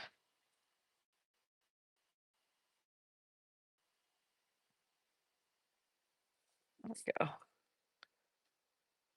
It's okay that I bring the red up in with the other colors because they'll just blend as long as I have plenty of water on my brush, right? Now they're looking like they're sort of sitting out there in the middle of nowhere. So I definitely need to darken the area where they meet the body. So let's take some of that purple and a little bit of that blue and just sort of bring a little bit of shadow into there. If it's too much, you just lift. Lift. And then we'll bring some over here as well. So we've got a little bit of shadow going on there. And we've got the back legs. So this back leg right here, I want to make it that cobalt blue. Let's see what happens when we throw the cobalt blue in there. I can even take it and put a little bit of ultramarine blue in there if I want to. But for right now, I'm starting with one color because it's dark. It's back in the back. And let's just lift a little bit of it. And then that other leg in the back there, I'm going to do a little bit of the pink in here, and then a little bit of the purple as well, where it meets the body. Let's do a little bit of that purple right here.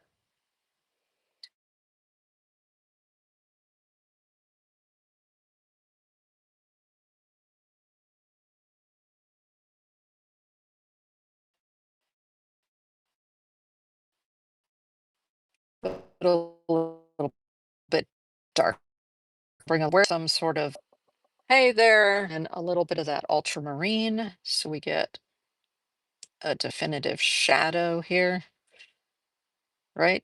Along this top part. Just bring down the leg. Okay. And a little bit of the cobalt. Why not? Because we've got cobalt in the other one.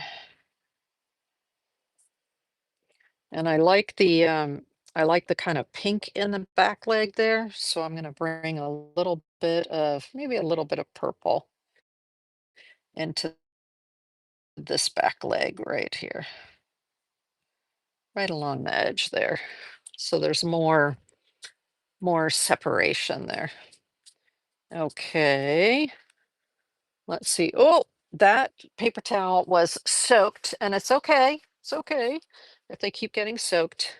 Now, as this dried right here, you can see it got lighter, and so this is actually darker, and I want it to look sort of like this.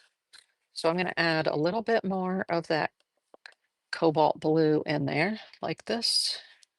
That's why I like having this straight edge here. So we're going to bring a little bit more of that cobalt blue in here, because we want just that little bit more of a shadow, but I have to bring water in with it, right? If I don't, it's not going to feather. Right now, because this is dry and this is wet, you see how there's a straight line there? I want that to look soft, soft. So I'm just bringing water in and bringing the water up around the edge, and that should soften it. Yep, already softened it. Cool. Nice. Hello there. Hello. I can see that the mouth needs to be darker.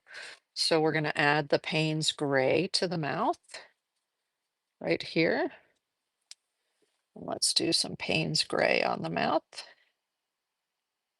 Now I used a lot of water, so it's not as dark.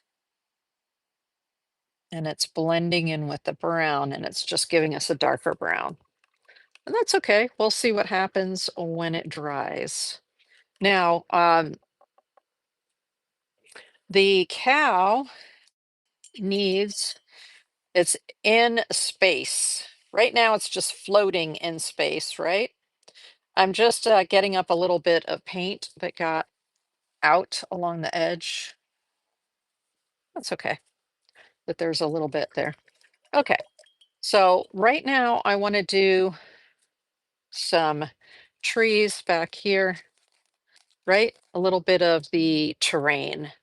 There's definitely greenness all around the legs here.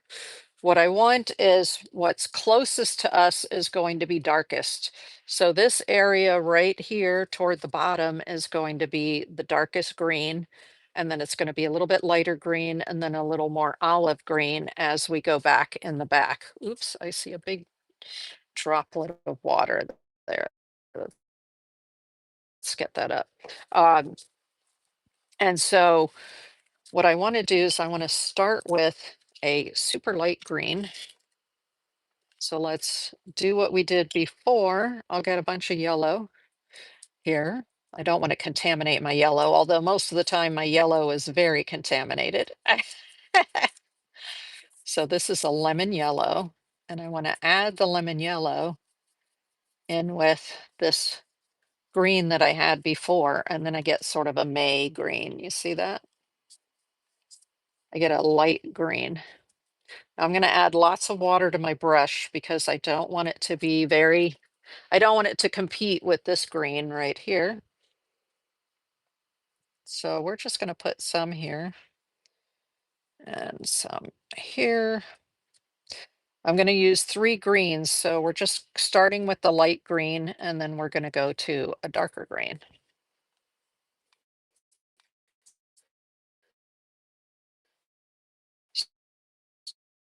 Starting with the light green down. Let's make sure we have plenty of water so that this green is a light green.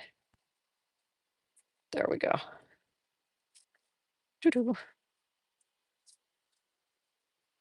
All right. Now, if I wanted trees in the background, of course, I can add those as well. The trees are going to be sort of, because normally out in the fields, there's sort of a tree line. And the tree line it's a combination of blue and green. It's not just green. So because it gets a little mistier and a little bluer as we go toward the back. But then we also get sort of an olive look to it, and we have a nice olive green right here. So the trees are going to be more of an olivey color, a combination of light olive and dark olive. So I'm going to put some light olive here. And then we'll go in later with dark olive as this dries to put some trees in the background. We're just doing something simple. This is not rocket science, right? We're not sending anybody to the moon. We're just having fun. Okay. So I've got kind of an olive for the tree line in the back here. And we're going to darken the trees and keep going with the light green here. So right now I'm going to bring I have my lightest green, but I want one more darker color green. So we're going to just use this May green, I think they call it. What do they call it? Let's look on the koi. They call it permanent green pale. So I'm using the green pale right here. And that's going to be my mid-tone green. So plenty of water, mid-tone green. So now I'm bringing mid-tone green in here. You could easily do this with a round brush as well. So this is the mid-tone green. Come on, green. Come on, mid-tone. Yee, I see that YouTube is stuck again. Mid-tone green. So the mid-tone's going up into the light green just a little bit. Right. And then I'm going to go a little bit darker. So the one next to it was a little bit darker, sort of a dark blue green, and then parallel green is the one all the way on the end over here. Nice dark green. So that is really dark. So I'm going to add a little bit of this lighter green in with it, but it's still a darker color than the other ones that we had. So this is what's going to go down here and be the grass that's the closest to us, is going to be the darkest. Because it's the closest, right? Okay, cool. There we go. You can always go back in after that background dries and then define it. You can use a small brush like this, get some water on the small brush, pick up paint, and then make grass marks with this, right?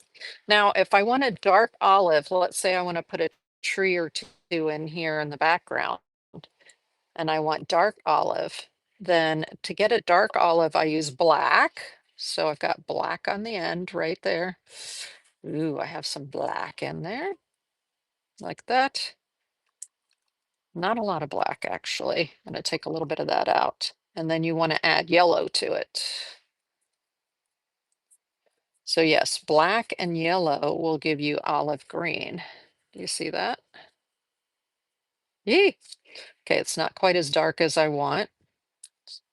I'm actually going to put a little bit of this brown in there. Let's see what that does. Yeah, that deepens it just a little bit. If I put black in it, it's going to deepen it a lot. Okay, so I'm going to just sort of put a little bit of this in here.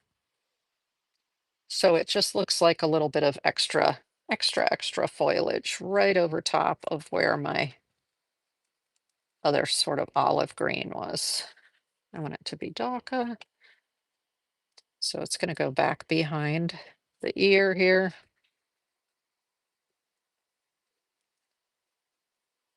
I could be more purposeful if I wanted to create a specific shape. I could use my round brushes. Just right now, I'm adding a little bit of interest behind this cow. Okay, let's take, for the sky, what I did earlier was for this, I took a turquoise color and then made a wash down. So let's take a turquoise color. And when I do this, I turn this around like this. Hee hee.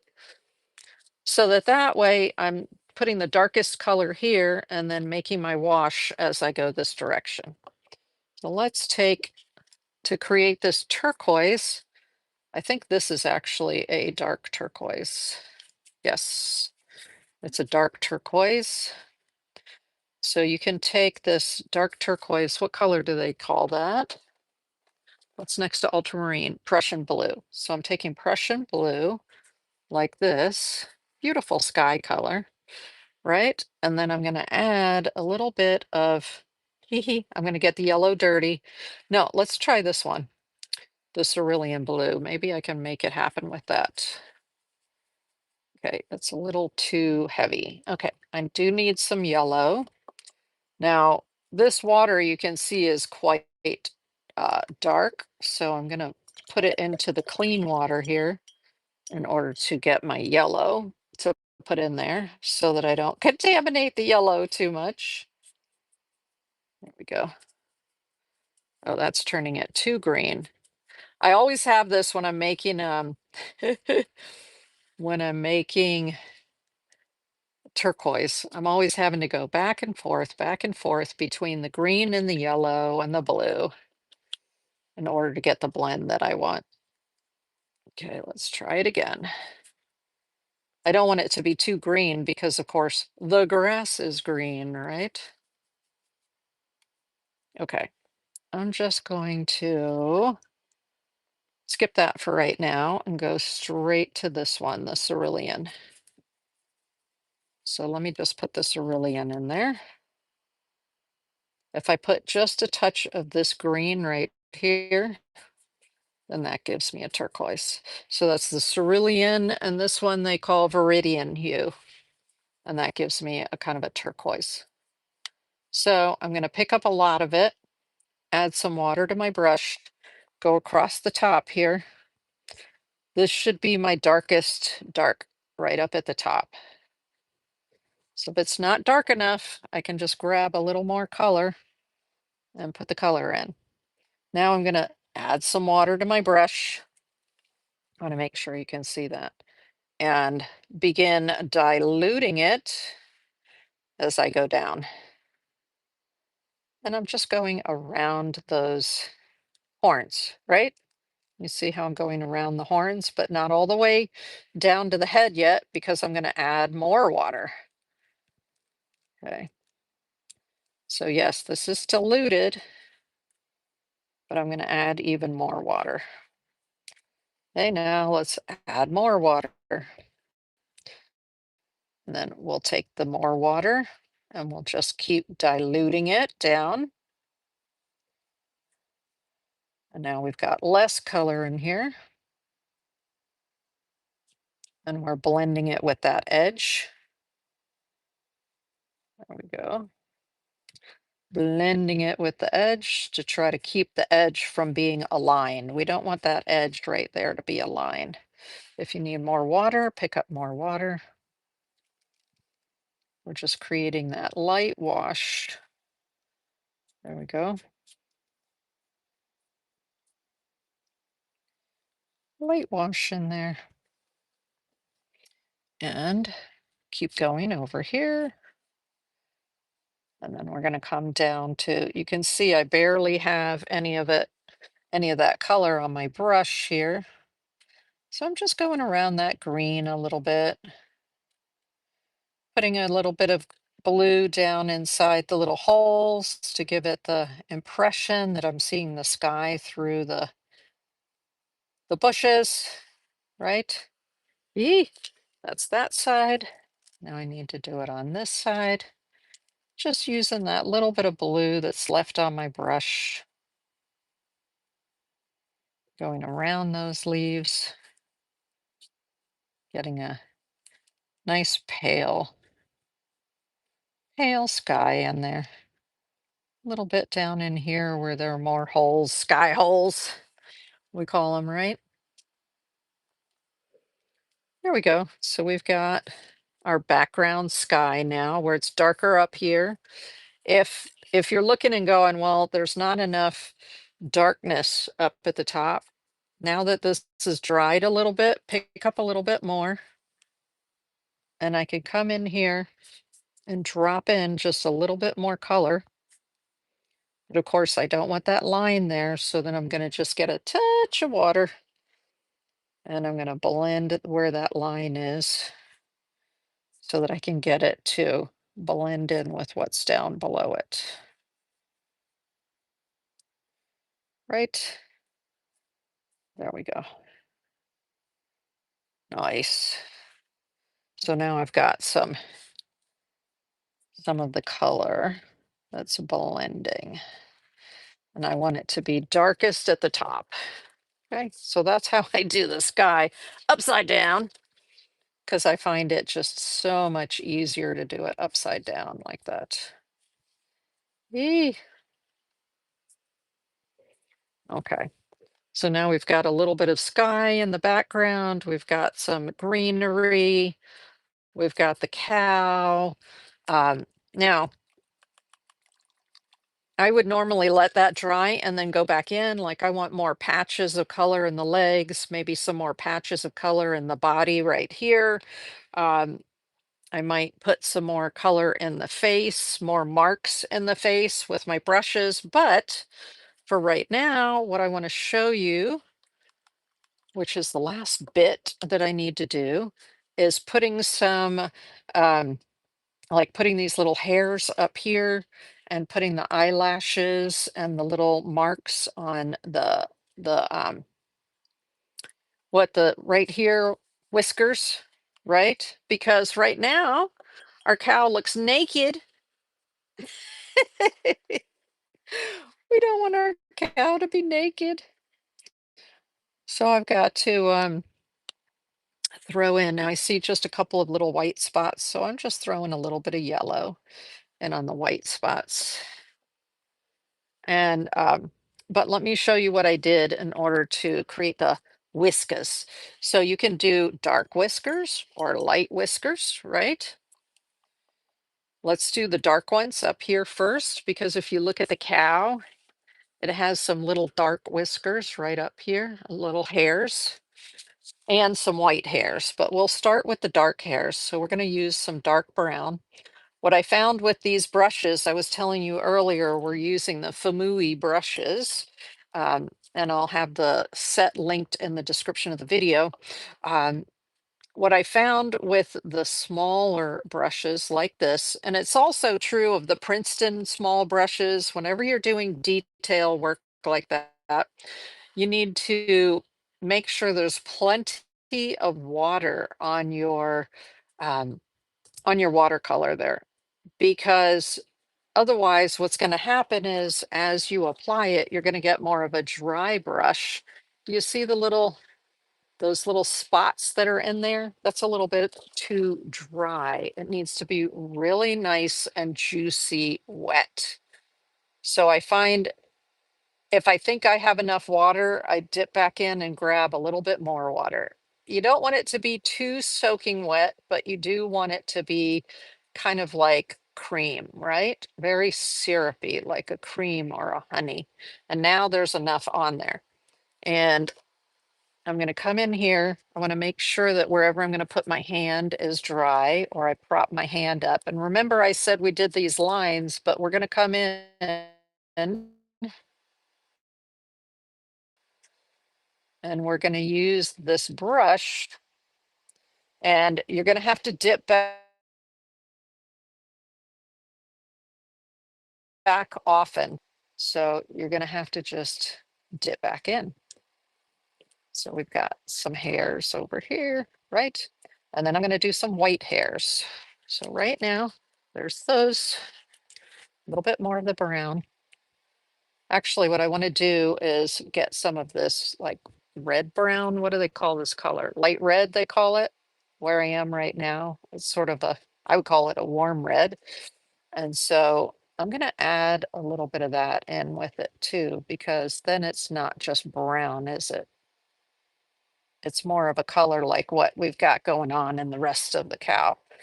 Now, the hair doesn't just go up, it also, some of it comes down. So I'm going to make little tiny hairs that just sort of come down onto the face as well, like this. I'll show you in just a second. There you go. So you can see those hairs in there. I've got the darker brown, what they call burnt umber, and then the color they call light red, which I would call like a burnt sienna. Okay, but now we want white. White! So we need to see some white in there. And we've got white in this set.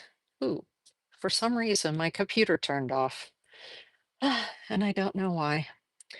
Okay. Um, so I've got the white going, and because I'm using a small brush, what am I doing? I'm juicing it up. I'm putting lots of water in there. I need to be sure there's plenty in order to be able to see it. So now we're going to go back here. We're going to add some white hairs in there. So periodically go pick up some more white. So you just do a few strokes and then you have to go back and grab some more. So practice this, just touching the surface and then flicking. You are going to have to practice that. So let's get some hairs that come like even further down, yeah, of the white ones, and some that come up a little bit more.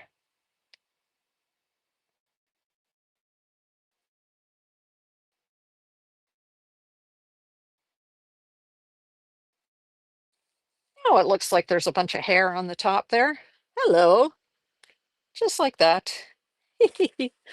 Oh my goodness, YouTube is dead. My computer is dead. Oh well, it's all right. I'll survive. Okay, so the next thing is more white. And now we're going to put that white in as whiskers. Let me show you the whiskers. You see the whiskers around the face? Aren't they cute? Cute little whiskers around the face. So let's go ahead and get some whiskers around the face. So we've got whiskers that come out from the edge here, almost like a cat or a dog have whiskers. It's a lot easier for me to go to the right because I'm right-handed than to go to the left. So if you look closely at my artworks, the ones that are on the left are not the ones that come out from this direction over here.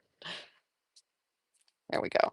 Now, another thing that I noticed is that they come out, they're like little whiskers right above the mouth. So what I'm going to do is I'm going to continue the whiskers out and I'm going to keep them going, but I want little whiskers over the top of the mouth like this. Okay. Yee. Let's do a little bit more over here. There we go. And then there are going to be little whiskers on the bottom of the mouth as well. So I'm just going to keep putting a few little whiskers down here. So they look very wise, right? Because they have whiskers all over them. Okay. What you're going to notice is this, if this paint is too wet, the whiskers are going to end up just disappearing into the paint. So sometimes you have to wait a little longer. Hey, S. Diedrich, welcome in, welcome in. Sometimes you have to wait uh, before you put the white on. Also, I'm noticing right now that the white is sort of soaking in and becoming a little bit um, not as noticeable, not as white. What you can do about that is you can go back in and do a second coat. That's one way of addressing it. Another thing that you can do is use a bleed proof white. And so where is my bleed proof white? I saw it on the table earlier. You can either use bleed proof white or you can use a white gouache. And that should help to go to prevent, you see how the colors are getting dull? The white is getting a little bit dull right there. It's not like a bright white, which may be okay. You may not want that bright white because that bright white may end up being too much. But here is another one. This is the Copic Opaque White. I like to use this one as well because this one comes with a little applicator. The thing you have to be careful of with the applicator is that you'll get drips. There's already a drip forming right there. So you really have to work hard to get the excess off. And then here, if I put this on, you can get super fine hairs because of this little tiny applicator here. And I'm going to show you in just a second. It's super white. Hold on. Make sure all of that is up so you don't get the drip. No drip. No drip. Okay. And but this is called Copic Opaque White. Yee. Getting lots of hairs on here now. Oh, I don't know if you can see that. There's a little drip right on the end. You really have to watch it because the white from up here drips down onto there. And then you end up with that blob. So you have to keep your eye on it with this opaque white. But the fact that you have this little applicator is amazing. This is amazing. So let me show you the difference here. So this is the white from the koi set right here. And you can see how it's sort of dulled and turning a little bit gray. I just go over it with another layer and that helps to make it more white. Or you can use something like this Copic Opaque White or the other white that's called Bleed Through White, which is really weird. It should be, it probably is right here. I'm just not seeing it at the moment. Where are you, Bleed Proof White? I saw it earlier and I moved it. There it is. Right? Isn't that what happens? You move things. So this is the Dr. P.H. Martin's Bleed Proof White. And but this is very thick. It's quite thick. I use the end of my paintbrush and I mix it. And then this is super thick. You can add a little bit of water to this if you need to, if it's too thick for you. But that also will sit on top of there. Okay, that is it for this part of the show, which is showing you how to do a watercolor cow. You see how I have all the hair up there and I have the little whiskers there, but I didn't use either one of these. I didn't use the Copic or the bleed proof white. If I wanted it to be more white, I would use that. So this is the process that I used. Oh yeah, and I also put eyelashes over the eyes right there. And I put little hairs, so little white here and little white here in the ears so that it makes it look like there's hair there. And that's what I would do when I was finished with it. I'm not quite done with it, so I'm not going to do those finishing touches yet. I'll be coming back in and playing with this and finishing it before next week's workshop. But that is it for this workshop. So I hope you enjoyed that. I really enjoyed seeing the cows on my drive back and forth to my grandkids. It was so much fun. Oh.